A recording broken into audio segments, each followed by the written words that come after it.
Hello Marys, what's up nerds? It's me again Ronan and welcome back to my channel!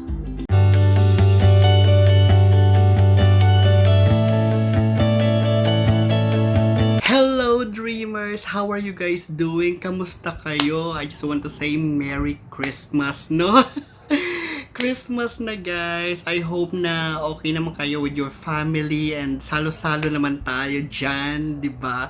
And I hope na happy kayo and safe kayo. For the past months, wala naman ako ng mga matindihang atake and I'm so grateful about it. It's something that I'm happy na umeepekto yung mga pinaggagawa ko sa sarili ko when it comes to anxiety. So, yun, continuous lang yung positivity. Feeling ko nagwo-work naman siya. Thank you guys sa mga nagme-message sa akin. Yung mga pangungumusta ninyo, na-appreciate ko talaga yun. Maraming salamat. Anyway guys, for this video, naisip ko lang, no? Of course, it's December, it's Christmas, so it doesn't mean naman dahil nasa pandemic tayo, no? Wala na, di ba? So, we've been working hard, especially for us na nag-work from home. Of course, nakakapag-ipon tayo, ganyan. It doesn't mean naman na dahil pandemic, hindi na tayo pwedeng gumastos. Of course, pwede naman tayong gumastos, pero dapat ano lang, yung nasa tama lang, hindi naman yung waldas-waldas talaga. Ako naman, ako kasi, I'm the type of consumer na talagang gina-justify ko yung mga binibili ko. Pero may mga times din naman na impulsive buyer din ako, no? But you know, this Christmas, sabi ko, ano bang mga iririgalo ko sa sarili ko, no? Since hindi naman ako nakauwi ng Mindanao, so na-save ko yung money ko doon. Hindi ako nakauwi kasi nga dahil baka ma-quarantine tayo, di ba? And anyway, so inisip ko na lang na bilhan ko na lang yung sarili ko ng mga kung ano-ano na kailangan ko at kailangan ko siyang yung mga nagagamit ko talaga at magagamit ko talaga. So yun, so for this video, I'm gonna show you kung ano mga pagbibili ko sa sarili ko. It's not much, guys. Huwag kayong mag-expect ng mga extravagant or something. Hindi naman tayo yung maluho na tao. So yung mga binili ko lang sa sarili ko, I've got 3 items. Few, ganyan. Pero pakita ko lang sa inyo. Okay, so yung una kong binili sa sarili ko, guys, ito, hindi ako talaga mahilig sa relo. Hindi ako mahilig sa mga borlolo eh. I tried, when I was younger, mahilig ako sa mga ganyan, makung anik-anik. Pero as I grow older, na-realize ko na parang hindi ako mahilig, hindi ako nasasayahan. Even relo. I have relos before na nasisira na lang siya kasi hindi ko siya ginagamit. And huwag niyo akong pagtawanan ha, kasi hindi ako comfortable yung relo na di kamay. Yung gano'n na di kamay, ganyan. So I have relos na binigay sa akin before. I have Kenneth Cole dyan. Hindi ko siya nagagamit, guys, na sisira na lang siya, na tatanggal, nawawalan na lang siya ng battery. Kasi nagpapanik ako pag may biglang na in public may tatanong sa akin na anong oras na. Dahil hindi nga ako nagre-relo, ang inisip ko na, I'm turning 40 next year. So it's about time na siguro naman kahit papaano meron akong isa na talagang gagamitin ko every time na ko talaga yung sarili ko, na gagamitin ko siya. So ang isa sa una na nirigalo ko sa sarili ko for this Christmas is bumili ako ng relo. Bumili ako ng G-Shock. Bumili ako ng G-Shock, guys, sa Landmark. Ayun. Hindi naman siya ganoon kamahal. Hindi naman siya sobrang mahal talaga. So, around 5K. So, ginastify ko ng bonggang-bongga ito. So, talagang kailangan na, it's about time na bumili ako ng relo. Since ito lang naman yung relo na binili ko talaga for myself. Kasi kalimitan bigay-bigay. Binonggahan ko na siya. So, ito siya. Ayan yung relo ko. At least digital na siya, nababasa ko na siya. Pero hindi ko pa masyadong kabisado yung mga feature niya, guys. Kasi hindi naman ako ma-feature na kung ano-ano. Basta, andyan lang yung oras, andyan lang yung time. Yung oras, yung time. Andyan lang yung date, ganyan. Okay na ako doon. At kung anong mga features meron siya, hindi ko pa nababasa. Hindi nga ako ganun ka-takey. Pasensya naman. Ayun. Okay, so yun sa pangalawa kong binili guys, naisip ko lang, actually meron na akong mga bagels, mga bags. Isip ko kasi siya, if ever nababalik na kami ng work in the middle of next year, at least meron akong kahit bago man lang na gagamitin. So, sige, sabi ko, sige, bibili ako ng bag for myself. Kasi yung bag ko na ginagamit before, siguro mga 2 taon ko na siyang ginagamit. Hindi kasi ako mahilig magpalit-palit, ganyan-ganyan. Kung ano lang yung ginagamit kong bag, pag nagsira siya, edi tsaka na ako bibili. But this time, bumili ako ng bag. Papakita ko sa inyo.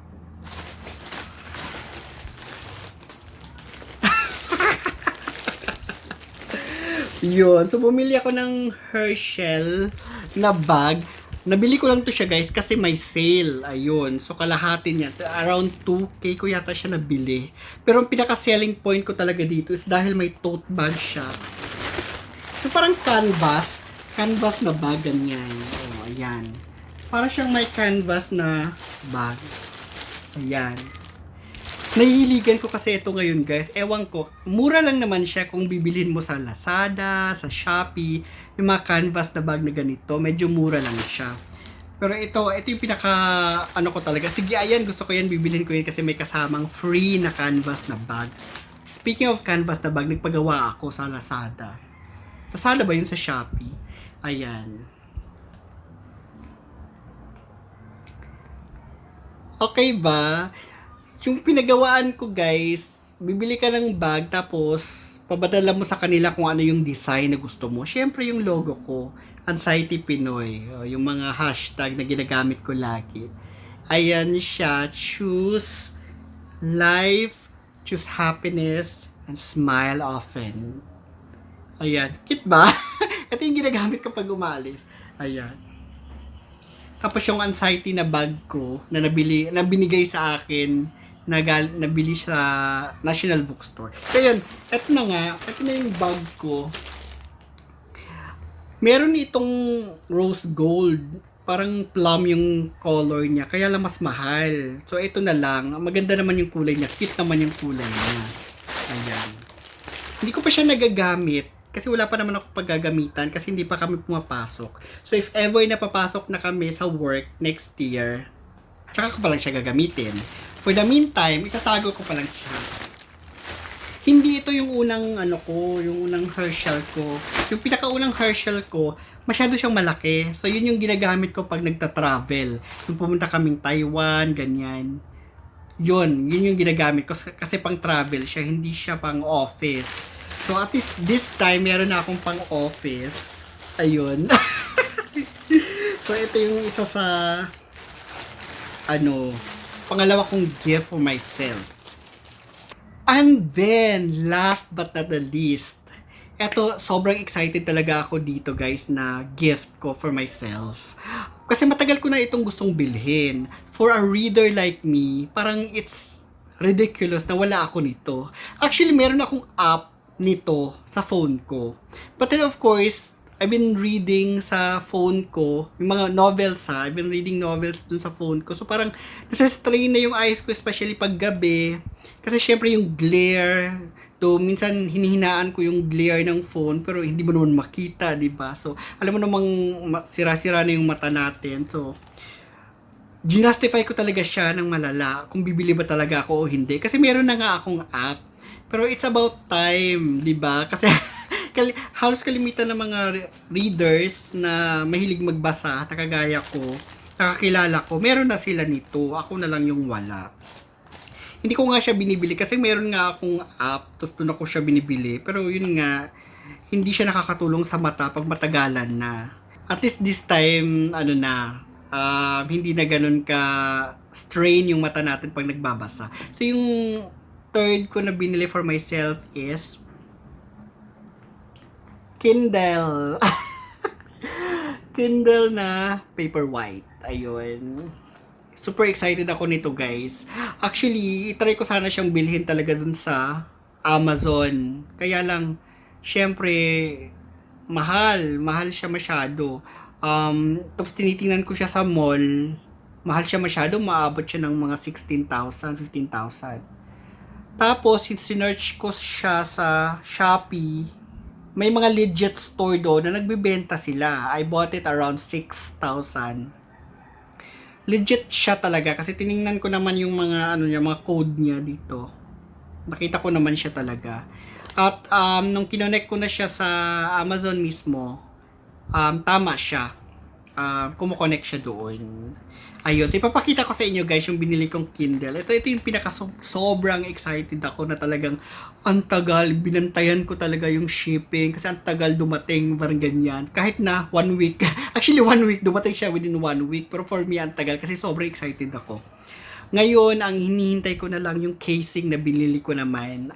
Binabantayan ko din kasi sobrang excited din ako.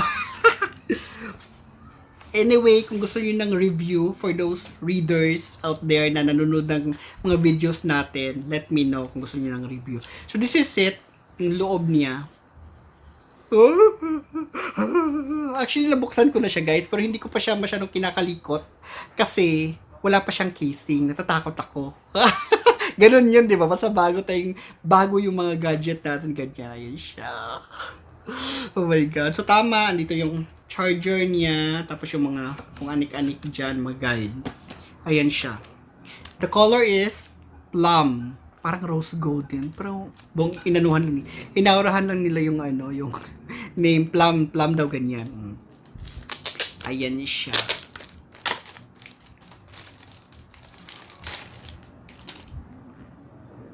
Paperwhite. So, wala siya masyadong glare. Wala yung ano ha.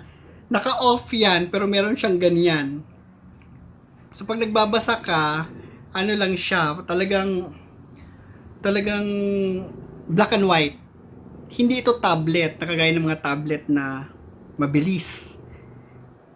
Ano lang talaga siya, for reading lang. Yun lang talaga yung purpose niya. Pero may wifi siya, tapos waterproof, pwede mong isubmerge, pero yung madalian lang. May wifi siya para pag, let's say, bibili ka ng books. Yung mga books mo na e-book, pwede mo siyang i-convert into Kindle file or Mobi file. Pwede mo siyang ilipat dito. Ganyan. So, a lot of my books nasa Kindle and yung iba nasa iBook. Naka-EPUB siya. So, I'll probably, convert them into Mobi para malipat ko dito. Para at least hindi na ako magbabasa sa phone. Diba? Less glare na siya. Para at least hindi na laging masistrain yung mata ko na talagang duling-duling na ako. Magaan din siya. So, cute yung binili kong yung casing. So, pakita ko na lang sa inyo yan pag dumating. Ayan siya. Ayun, super excited ako dito. Tapos nagbasa ako ng ganyan. Ayun guys, so far ayun lang naman yung pinaka-major ko na hindi naman talaga siya super major, 'di ba? Kasi hindi naman siya ganoon ka bonggang-bongga. But for me, major na siya kasi hindi naman talaga ako mahilig magbili-bili na kung anik-anik. Normally yung mga pinaka-gift ko sa sarili ko pag Christmas is yung pag-uwi ko ng Mindanao para makasama yung yung mga pamangkin ko at si mami, di ba? But since hindi nga ako nakauwi, and every weekends naman kami nag-video call, so ito na lang yung mga binili ko for myself. Ayun, that's for my Christmas gift. I think okay lang naman yun, di ba? Okay lang naman yun na sometimes din natin, i-pamper din natin and bigyan din natin ng gift yung sarili natin, di ba? Kasi we are working hard din naman at bonggang-bongga naman din yung mga pinagdadaanan natin for this year alone, di ba? O di ba, justify ko na naman siya ulit. Anyway guys, thank you nga pala sa lahat ng mga nag-message sa akin, sa mga nanonood, yun sa mga bagong subscriber natin. Guys, welcome sa sa channel. Sana may nakukuha kayo dun sa mga anxiety videos ko.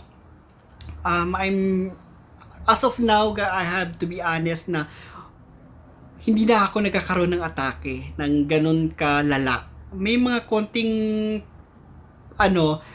sumusulpot-sulpot pero hindi siya nagfo-full blown, hindi siya naka-counter attack ko na siya kaagad at nasa stop ko siya. And I'm so grateful for that, no? Kasi parang nalampasan ko na yung mga pinagdaanan ko dati. Hopefully, hindi na ako bumalik doon.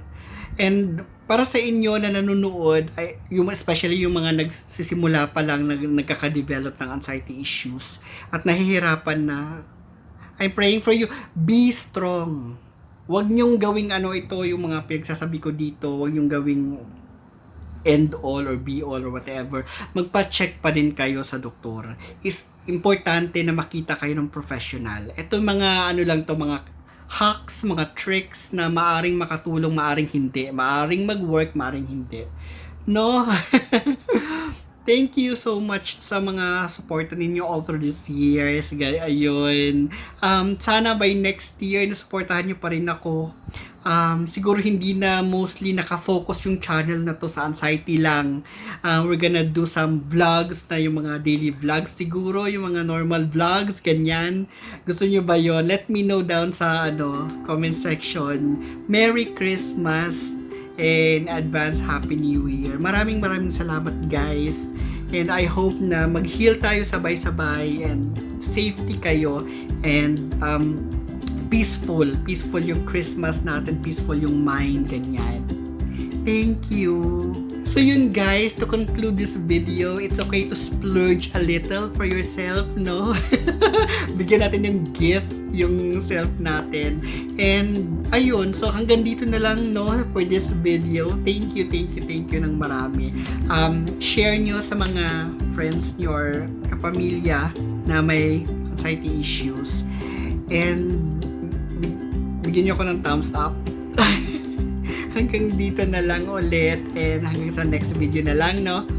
As I have always said, please choose life. Please choose happiness. And please start your day with a smile. Stay healthy, stay safe, and Merry Christmas! Bye-bye!